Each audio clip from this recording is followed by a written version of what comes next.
E to slow them down, but it looks like they're just playing safe because remember, this is a best of 3, and if you win these 2 games, just 2 games, probably the most important 2 games of your entire life or career so far, you were into Season 3, so no point in really being super aggressive and pretty much just going out in the first game.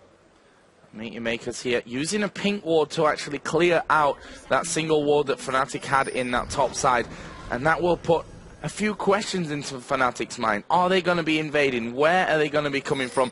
And they've just spotted them there coming up from that top side. The ward just on that corner bush did in fact see the MYM position, and I'm guessing, or maybe not have seen them going back actually. They all stayed fairly north on that path, so they may have not seen them exactly running out there, which will give Fnatic a little problem, in my opinion. You can see that they're already headed down towards that red buff area. They know that Misfortune and Nunu were on the top side, which is indicating to them right away that we may be seeing that lane switch coming down. Yeah, very true indeed. And when they're actually going for that semi-invader there, I was thinking back to Meteor Makers and Intelligent Master's clone, where Makati, who was on a deer at the time, he would take some sort of jungle creep from the other side, and then he would kind of block off the entire lane by taking that first mini wave himself, allowing his own mini wave to push up and allowing them to take away some buffs. But just going for kind of a normal route here, we do have actually blue buff going to be taken and given over to Cuba, I'm assuming, for the mid lane.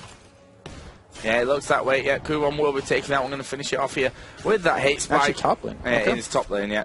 As he goes in there. Obviously, Vladimir was helping Kale on the bottom side of the map here. We can see that Cyanide did get the help to get his blue buff and to go on his path in the jungle. So, interesting little start in the grand scheme of things. It's going to be Yellow Star and N-rated in this top lane. Now, they obviously would be able to dominate a lane here, but not quite as hard as they got dominated last time. Well, there's only one man to kill there. Yeah, I mean, Frost, they did something specific for this. Since you have Tarek with the armor shred, they run Urgot with heavy armor penetration. If you look at it right now, he has 17 flat with that 8%. So we have an Evelyn with about 38 armor going up against him, almost taking true damage as it is.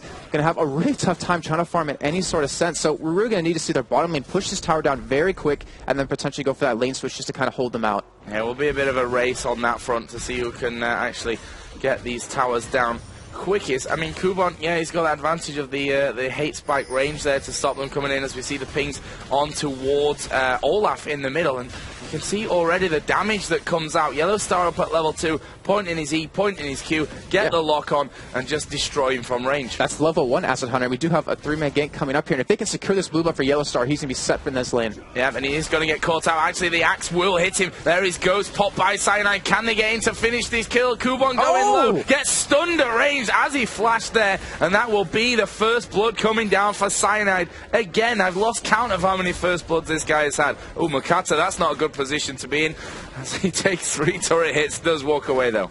Yeah, very good gank indeed. I mean, that's the thing we should expect, though, out of any team that does lane switch. You should know the jungler's going to come up there, and especially when you have a blue buff on you where it's so valuable. If the Urgot takes it, you're going to be in such a big trouble. But luckily for him, at least Cyanide did take it. But still, losing that top turret, not a good start for Meteor Makers, as they already are down 1,300 gold. And over all the games today, we've seen on our statistics that the towers were pretty much always one-sided. It really told the story of the game. If you take towers early, you get the extra gold income early on, and you get the items you're going to need. In the top lane, though, Yellow Star getting chased. Yeah, the Yellow Star's going to be in some real trouble, and actually he's going to go down from this one. There's no way that he's going to escape from Kuban. Use his flash there at the end to, just that kind of last hope, last-ditch effort, but it's an Evelyn. It might have just been better to save it in the grand scheme of things there. So despite Kuban going down, he's lost his tower. He's picked up a kill on the back foot of that one. But look at what Urgot's gone for. Exactly the same as we saw when they got shut down with it in Katowice. Straight into that brutalizer. Yeah, but this has to be something Meteor Makers was kind of prepared for. Just either them using it or Fnatic using it against them. Since Fnatic kind of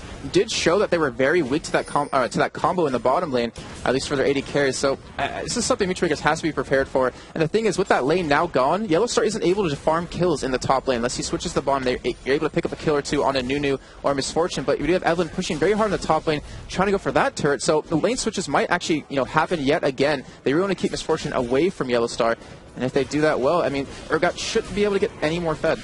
But look at this Cyanide at level 4 now, just running straight in towards Kuban. Does have that blue buff on him, so he's going to be able to spam as he goes. Makler in a little bit of trouble down at the bottom. There is the cleanse used, but he's still locked on, and now Yellow Star getting exhausted himself. Let's see if he can walk away. Yes, he will. Makler not wanting to really get involved in that. In the top lane, Cyanide and Kuban did go a little bit head-to-head, but no real devastating damage was done. We stay at 1-1. Fnatic, though, got over 1,000 gold lead.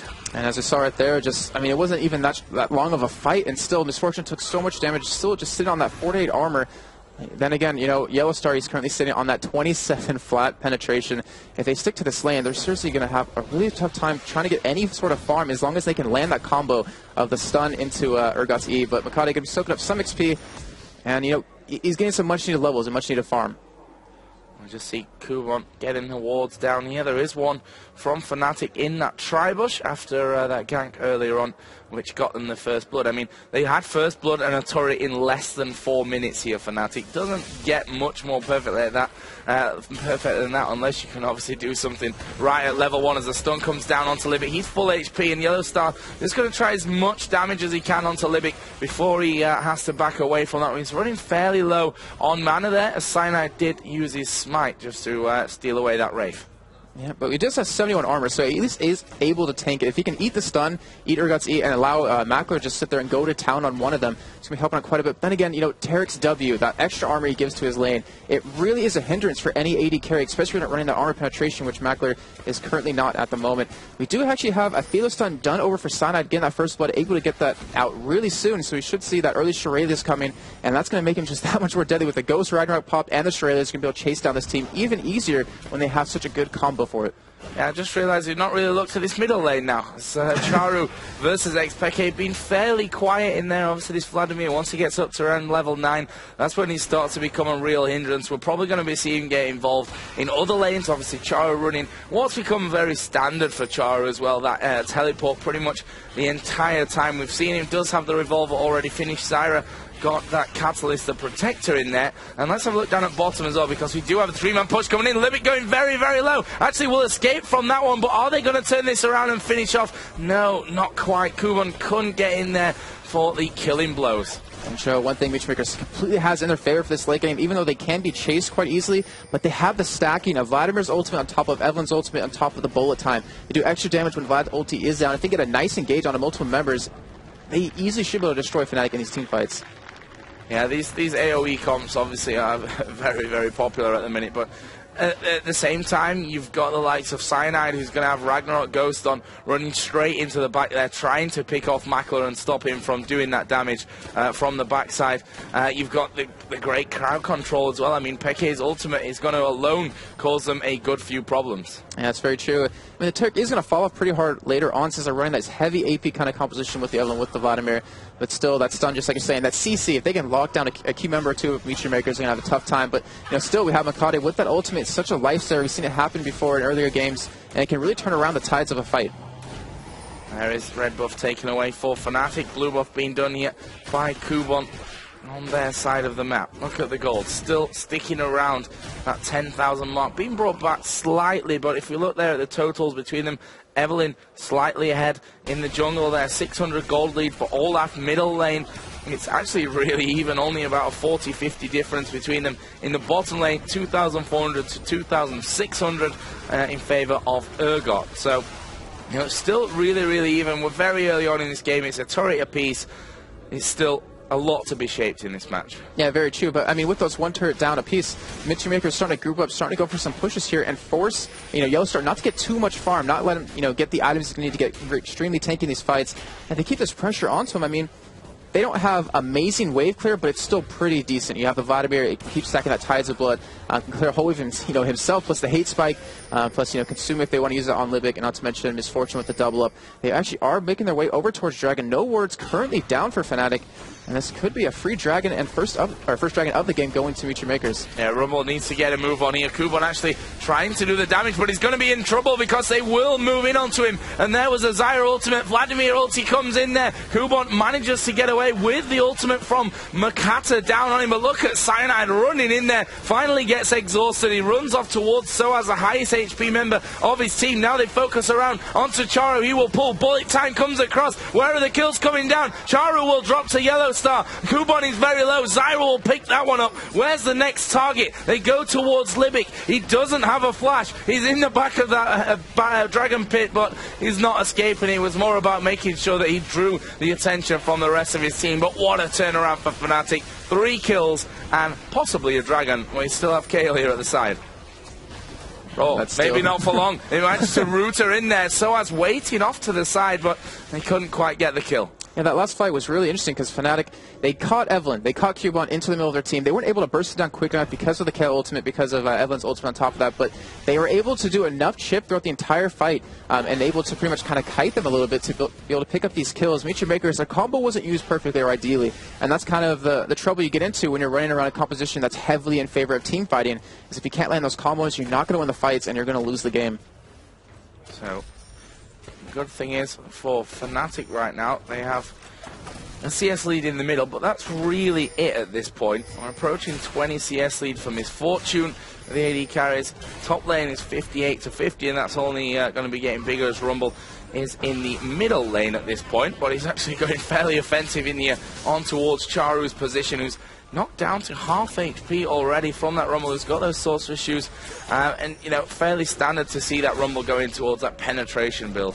Yeah, I'm actually a little surprised at Pete. I don't know, he's not going to go for that. He's going to go for that Leandry's as his first item. He doesn't really see Rumbles anymore go for that kind of Hextech Revolver. And, you know, Rumble kind of fell out, I guess, recently. I haven't seen him just too much. Season 3 wasn't, I want to say, too kind to him. Yeah, you know, the Leandry's, the Riley's ability to kind of go for is nice, but it doesn't really work in that top lane, especially when you have Kha'Zix, you know, as an opponent potentially up there. But and the real question is, over towards Cyanide, he has to get extremely tanky for his team to be able to deal with all the brute damage that Meat Makers can do. He's just sitting on those Mercury treads, sitting on that no magic mantle. It's going to give him a lot of magic resist, which he's, you know, obviously going to need to build. I mean, and he's building perfectly what he needs to. I expect it, even with the Rod of Ages, to get that extra bit of health just to survive long enough, because once that burst is down for Meat Makers, they can easily win those fights. You can see that Kubon, he is actually a level lower than Soaz in his top lane, just trying to come in and out of that one, get the hate spike down when it's off the cooldown. Here we see the Vladimir ultimate coming in, he's pulled, which will save him from the Zyra ultimate, but not really too much damage coming out onto the rest of Fnatic. Makato was there off to the side, so if he went too low there, Charu, he could have been saved, as Kubon now coming around the backside. Fnatic not quite quick enough to catch him.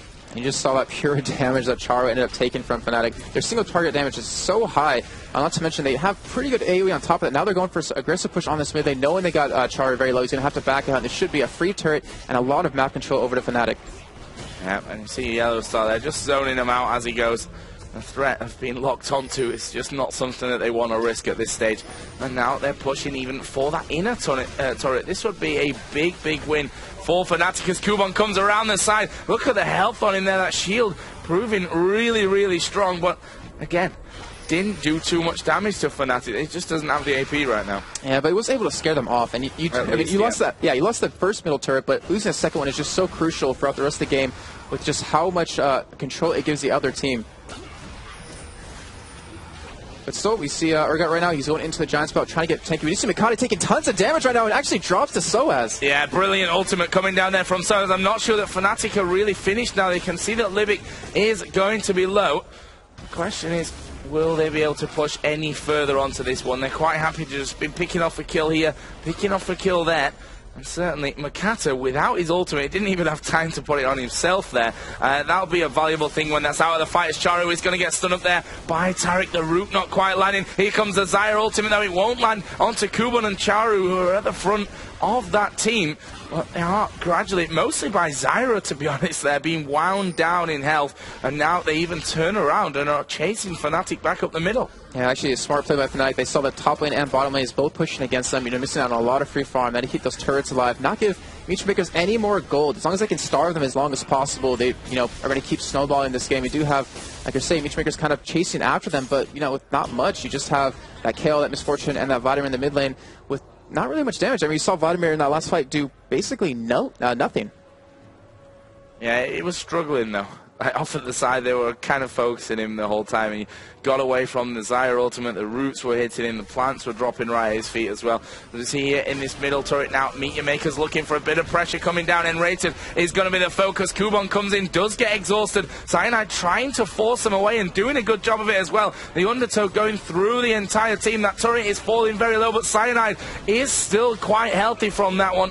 Where is he going to go in next? There's Peke, will flash in, gets the root onto Makata. He will use his ultimate as Peke getting destroyed. Bullet time comes across. Makla gets one. Zyra did get one there, and Charu will now back away from the fight. Rumble ulti comes in. Can they catch up onto Libic, who's used his flash to try and gain that ground? They've still got vision thanks to that ward, but they will get away from it, and that will be a 1-for-1. I love those split-second decisions Peke always uses. That flash in into the grass route, try to get Makati out of the fight early, force that ultimate onto himself, didn't get to use it on top of Cubone or Charu, ended up taking that fight. It was actually a really good bullet time, but still, I mean, without that combo landing from Mystery Makers, they can chase them down, and with that Rumble ultimate, you know, well, potentially when they don't have the flashes up, they easily could be able to do it. Charu actually teleporting out, going back into that mid lane just to survive, since we saw Soaz going up for him. And we can see there the items starting to take form, haunting guys for both Rumble and Evelyn. As Negatron Cloak picked up by Vladimir. Sorry, Joe. In terms of items, though, I mean, Fnatic is just so much tanker. They already have the 2 Giants belts to 0, which, you know, is, you know, count whoever has the most Giant belts most likely going to win. And that is such a huge factor right now because they're investing that money into tankiness. They don't really need the damage as long as they survive. Yeah, Rod of Ages finished as well there for Zyra's. Kubon is in all kinds of trouble now. He's going to get locked onto. He is not getting out of that one. Soaz will pick up the kill. He will be 3-0-1, and again, another brilliant performance by Soaz. You really have to give credit to Fnatic. After, you know, the group stages yesterday, they looked very, very shaky, but right now looking so solid, like the Fnatic we typically do see. Yeah. Future Makers, I mean, they've actually been scrimming against Fnatic for a couple of weeks, and I was told by their manager they won, I believe it was 4 scrims in less than 70 minutes against them. Do you mean 4 total scrims and less than 70 total minutes? I was going to say, yeah. They won 4 times, but it didn't quite reach 70 minutes each time. Yeah, that kind of confused me, but that's it. I mean, that's impressive stuff. That's brilliant numbers from Fnatic, but that's the thing. Tournaments are a different animal completely. You see teams that are doing well online scrimming, but when they get to the tournament, they've got too much pressure for them. MYM Makers do have a lot of experience though, but Fnatic have more. That's the fact at this point. And we can see that Fnatic again looking to make even more of a dent on the turret total here. As Kubon comes in around the side, actually just gets nailed by one of the plants on his way through. But Fnatic still have all 5 men there. MYM Makers also having all 5 men in that general vicinity. We'll see if Fnatic with this next wave of minions can actually get in and take out that inner turret. The thing is, Fnatic completely has control of this pace right now. They're taking this top turret. They already got extremely low off that first siege. They're probably going to be able to take it here, just like you were saying, as we do see Mystery Maker's going to back off. They still have 2 turrets available on the bottom side of the map that can just even lengthen their gold lead even more. 26,000 gold to 20,000 gold, Joe, 18 minutes in. And that turret is not going to last long. That's that second wave that they were pressuring with, taking it down to barely any health remaining. And, well, this wave that's coming up is certainly not going to last long in front of the likes of Rumble there. And now let's see if they can finish it off. Wouldn't surprise me to see MYM back away. Oh, engage! They're going straight for this one. Peke being absolutely destroyed. Rumble's ulti will come down, doing good damage. Kubon will die as well. Cyanide falls. Libic having that clutch ultimate put onto him, but you'd have to feel that there are maybe better uses for that Kale ultimate in that fight. Kubon, for example. Yeah, not necessarily your support. You don't really want to save him, but still was able to save him nonetheless. And that was... They got a 2-for-1, but they lost the turret at the same time. Yeah, not really in their favor. I mean, it's kind of unfortunate. Like, they kind of got their combo off on Expected, but they can't afford to just kill one member of Fnatic when they have such high DPS champions with Soaz on that Rumble, with that Olaf who does that true damage, not to mention he can spam that Undertow, and Yellowstar just hammering away at them, has his Warmogs already completed. And, you know, it's not obviously a good trade for Mystery Makers, but able to pick up at least 1 turret. So, you know, 2 for 1. They lost a turret, but were able to get 1 back, and Dragon is back up. Yeah, and it was that middle outer turret as well, which is a very important one in the grand scheme of things. And if they get this Dragon down, then they'll certainly not be in a bad position whatsoever after that. Let's have a look where the kills are for MYM Makers. 4 kills in total, 2 for Evelyn, 2 for Miss Fortune. Other side, you've got 3 on Rumble, 1 on Olaf, 2 on Zyra, 2 on Urgot as well, which is a nice kill spread coming down. We can see that Zyra now has that needlessly large rod added into there. The Leandris is finished up for Rumble. And Warmogs plus that Brutalizer and Tia, which takes no time at all to fill with an Urgot. Just spamming that Q all day long. One big problem for Mystery Makers are having right now, Joe, is, yeah, I mean, it's mid-game, so your AP is going to completely out-damage your AD. But even when it gets later on, and we see Miss Fortune finally get a little bit more farm, a little bit more items, you know, compared to what she's up against, they have such an easy ability to die for her with the Cyanide, with the Rumble ultimate to lock her down, not to mention the Yellowstar ultimate out of Urgot. they can't protect her. So if they can't do that, they're going to pretty much fall off in damage. You see Char right now, he's going for that Spirit Fist just to get a little bit more tanky because he's getting blown up in these fights. Even with this pool, with this escape mechanism, still isn't surviving. And Evelyn, just with the Haunting guys right now, we're going to need to see some sort of a more of a tanky build. Sitting at level 10, I mean, at 11, his ultimate will give him more of a shield, but I don't think it's really going to be enough. Kata, yeah, just having the finisher on that blue camp. And now Fnatic starting to push down. They've obviously taken that inner turret here in this middle lane. Where's the target going to be? They know that Evelyn is in that top lane. Rumble's actually peeling off there. Misfortune will be back in here as well, as Soaz just scares Evelyn completely away from that one. Where is the push going to come down? Root actually lands onto Livic. The plant's doing great damage. See, with that needs the large rod of the Sorcerer Shoes and that Rod of Ages in there.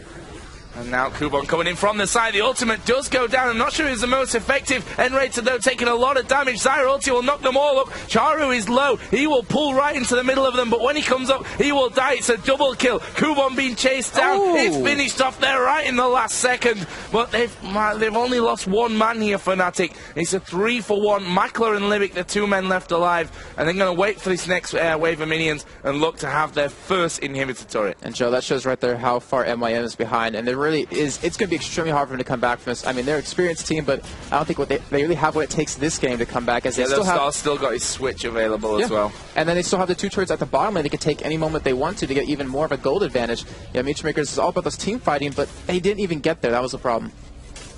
And that will leave us with 33.5 to 26.6 thousand gold. 11 to 5 in kills, 5 to 2 in turrets. And as you said yesterday, Fnatic, you know, not really in their best form against Alternate. They said it themselves after when we saw them getting food, and they seem to have, you know, got themselves together. Yeah, they had to talk about it overnight. Said, this is what went right for us, this is what went wrong for us. We know Meet Your Makers, this is how they're going to play, this is what we can expect, and that's what we need to do. And so far, it's working out perfectly for them. Not to mention, Fnatic is one of those teams that you constantly see after a game. They will group up with their manager, they will talk about the game, maybe make some notes about it, and then even if they won, you know, celebrate after that. They really are focused on, you know, trying to fix any kind of mistakes they make and really figuring out what worked well for them and what didn't. Man, that's the sign of a great team. Even when you win, you still talk about what went wrong. Exactly. There was a red buff just being given over to Misfortune. Kale spotted, getting the wards down over on the other side. And things slow down somewhat. Again, the kills 4-0-4 for Soaz, and Rumble got a blasting one and the Amp Tome in there as well. And Rated has so much money, he actually picked up an Aegis Legion, which you typically don't see on support team because of how expensive it is. But once you upgrade that to the Runic Bulwark, it gives you so much magic resist across your team. Mix in with how much armor Rated already has from his W for his team, and the Aegis on top of that. They're so tanky because of those couple of items and that champion that there's just nothing Fnatic can do about, or sorry, Meechmakers can do. And we can see there that Evelyn needlessly large rod, yes, but needs a bit of survivability in these fights. Has not really stayed alive long enough to have the impact that Kubon would have wanted from this Evelyn pick. Well, still the problem is they can't win an extended fight, so they have to go for that all-in burst. But if you get destroyed before you can even get that burst down, then what's the point, you know? Right, it's not even extended when you die within half a second of coming anywhere near the team. As you do see Charu going through his own jungle there at the bottom. Needs to be a little bit careful about that one. And there's a lot of pings going down towards this inhibitor turret. And the inhibitor itself obviously is now naked. And they just go straight through the E, not quite connected from Yellow Star. And Fnatic just sauntering on in there. Meet Your Makers like, well, we'll try and do as much damage as we can, try and force them away with whatever we've really got there. But to be honest, it's not really going to be that much.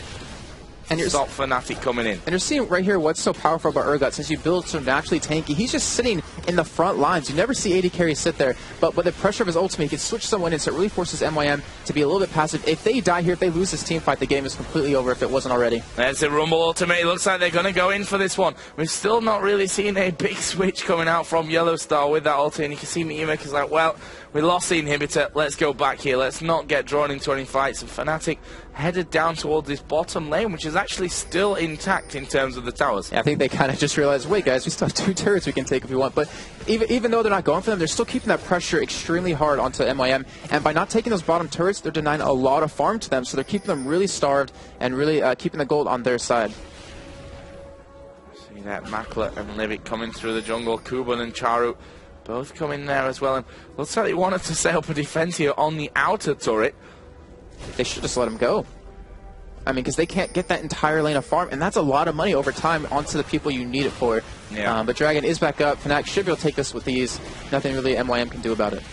We've got Kale coming in from the top, and I think MYM makers are saying, well, we need money, we need that extra gold coming in, so let's go for this one. We want to try and bully Fnatic away, which the ease of it somehow surprises me, as we are going to see the Vladimir ulti go in position. Kuban taking a lot of damage, bullet time not really having the impact that they would have wanted. Charu taking damage, Makata will flash in as his ulti runs down. Livic will go with the absolute zero, which does good damage to Enrated, but is it enough? Soaz will take down Vladimir. He is now unstoppable, and they're going to continue to chase around to try and finish off these kills. Livic and Makler coming together. Rumble ultimate goes down. Xpeke is going to be faced with Livic, but Makler will be hunted and shut down there by Soaz. That is 6 kills for him now. Fnatic say, well, they never took the dragon in the end anyway. Shall we have it? Or do we even care at this point? Let's just push. Even though MYM kind of got destroyed completely. Or just have Baron. Or just have, why not, since it's there. Even though MYM did pretty much lose, well, they did lose that fight extremely harshly. Makata actually made an extremely good play. He not baited, but he pulled 3 members of Fnatic over to him, used that ultimate, and then got an amazing flash over that wall to escape. And not to mention, potentially keep his teammates alive, though, like we were saying before, it's just too far. It's just 9,000 gold difference. He used the ultimate on himself, and then he flashed back towards Dragon, which kind of surprising that he didn't go over the red wall, but I think he was dead either way, looking at it, to be honest. So, whatever. There is Baron picked up by Fnatic. 41.9 to 31.7. They have hit that 10,000 gold lead. 5-2 in turrets. And you can see Charo there. He's just farming that bottom lane, which is now finally pushed up on towards that outer turret. And Joe, after that Baron, after the fight, you see a lot of major items picked up. Mirror Mana completed. Rada's Crystal Scepter done for Rumble. Runic Bulwark now done for Taric. And not to mention a Depth Cap done for Zyra. So even if they weren't doing enough damage before, they completely have it now. And MYM, I mean, they kind of needed to do something desperate. They tried going for that Dragon like you were mentioning, but that didn't do anything for them. They couldn't go for that Baron, and it's just pretty much them trying to hold on, trying to channel their inner EG now, I can say, Joe, and hold on. I think they have to channel a little bit more than that at this point. I mean, Evelyn going in towards that Zhonya's Hourglass, that's a bit of protection, I guess, that they were looking for there, but to be honest, it's not going to be that successful. It's like 2 seconds of survivability, and then you're going to die right after. It really doesn't matter in the end. Fnatic here, just wanting to finish things out, not bothering to even tank that turret in the bottom lane. They want to make sure that they've got every last bit of health for this next encounter. They're going for the win, Joe. Yeah, well, they can go for the win right now. They've got that middle lane pushing through with the super minions. They know that MYM makers will have to tend to that at some point in the near future, and they're just going to try siege down this tower. I think MYM makers will end up just giving that one away completely. Yeah, here we go then. Kuban is going to flash in there. What damage can they put down? Look at bullet time. He doesn't do anything to them. Makata will use the ultimate on himself. Yellow Star and the rest of the team infected there by Vladimir's ultimate. Kuban actually just runs away to the north. Livic going to put down absolute zero. No one cares whatsoever about it. The damage is just nothing to them. Soaz will finally come back in to join the rest of his team. It was a 1-for-1, but Fnatic coming out much healthier at the end of that fight. They're just going to go straight through, take this inner turret, and they're going to keep going after that. Yeah, 1-for-1, and the person you kill on the other team was the tank. That's not the ideal target you really want to kill. Though they were able to trade evenly, minus losing these turrets, with a Baroned up Fnatic when they were this far ahead. You're going to get this inhibitor turret, and now get another inhibitor on top of it. Not to mention the mid lane still pushing with those super minions. 4 members of MYM left to kind of defend this. Can't do anything with that second inhibitor. And Fnatic, I mean, they could actually head over towards this top lane and have a wave push in there if they want to. And they also do have a decent amount of money to back on when they decide to. Soaz is doing lots of damage. Oh, he's 6-0 and 5. He should be doing lots of damage, yeah. Without Leandri's in there with the Crystal Scepter as well. I mean, makers, they're still hanging on. Blue inhibitor now has respawned. Charu also respawning in, and Olaf is working his way down towards this inhibitor that Fnatic going to be wanting again, and they can quite happily take fights. Now, they know that in terms of items, they are supreme to meet your makers. You can see Yellow Star just auto-attacking away. Not really too scared of anything that they can throw at him. Makler already going to be hammered down to below half HP. We'll use the cleanse to get out of that one. And there is that inhibitor taken down once again. Yeah, you cannot escape Fnatic at all. They actually are rotating towards the top side of the map. You see Charo pushing that lane out. Much needed push, to be honest. Wow, that was insane. Over the top of the wall. Just like, okay, you're there. There's a route you're going down, son. And Livic's just like, well, you know, I'm going down. That's how it's going to be. And Fnatic now looking for this third and final. Charo is trying to find that last outer turret that's standing for Fnatic. See what impact that makes on the game. Trying to buff the Absolutely stats. nothing. But here we go then. Final inhibitor is going to drop. Fnatic, are they going to push through for the win right now? No. Or are they not? Not after that scare yesterday. They're going to go back, buy up, maybe even take Dragon before they go back. And, oh, never mind. They actually are going for it. I thought they'd be a little bit more cautious just because of what happened. But they're all full HP. There's only a bit of mana missing there. As Vladimir is going to get the ultimate down. Can the rest of them get together there? Zonya's popped by Kubon. Vladimir going to pool into the middle of them. Livic going very low. And look at Soaz, the damage as he comes in there. Bullet time not making too much of a dent on them. Absolute Zero will actually not be finished. And they've lost Cyanide. That will be a 1-for-1. Livic, though, will fall in the end. And they are now pushing straight through onto these Nexus turrets. They've got super minions. Makata flashes away, heals himself up as he gets towards that turret. Here comes Kubon from the side. They know exactly where he is. Stunned up by Taric. Where is the finisher onto Kubon? He runs as fast as he can towards the turret. Actually will go down with the Zyra ultimate put on the ground. One Nexus turret already finished off. The second one will fall here. Meet Your Makers just trying to do as much as they can to stop this one, but of course it's not going to happen for them. Fnatic going to take game number 1 here in this best of 3. they look so relieved right now, as you can see on your screen. They held back nothing that entire game, just went full 110%.